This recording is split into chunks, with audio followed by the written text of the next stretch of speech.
7. Which sentence should follow sentence 4 to introduce the main claim of the passage? Okay, so we're following 4. I'm going to guess that's going to be the end of the first paragraph. And usually at the end of the first paragraph, we have our thesis claim, and that's what we want to put in. So we're basically looking for a thesis claim here. So what's our thesis claim? It's that basically you not only benefit others by volunteering, but there are multiple ways or benefits for people who volunteer as well that they gain.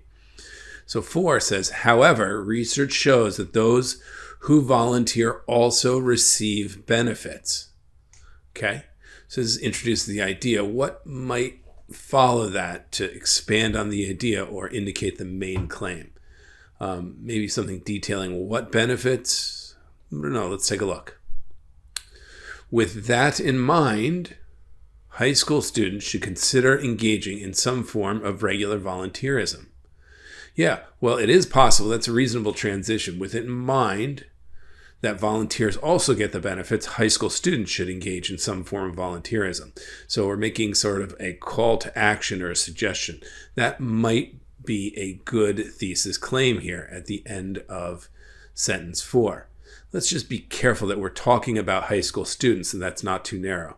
We do mention students in 5, students in 5, or students 11, the first and the second paragraphs, right? And it's not just students in the third paragraph.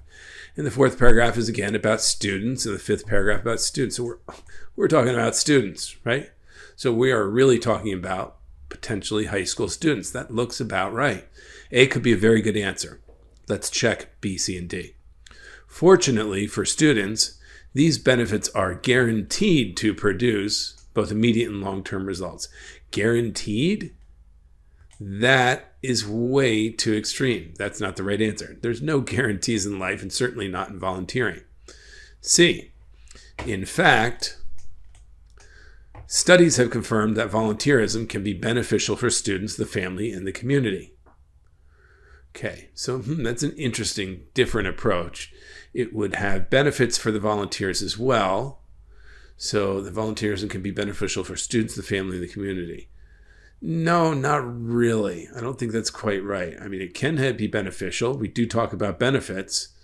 But for the family, there's no mention in this passage of benefits for the family.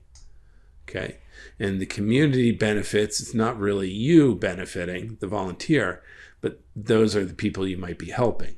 The real idea here was that it doesn't just help them, it helps you in a number of ways. C is kind of mixing up the facts. It's not quite the right idea. Okay. D, for this reason, this reason would refer to, again, the abstract language. What are they really talking about? Well, this probably refers to the reason that you as a volunteer can gain benefits as well. So because you can get benefits as well, that's how I might reread this. High school students should learn about how helping others can strengthen their communities.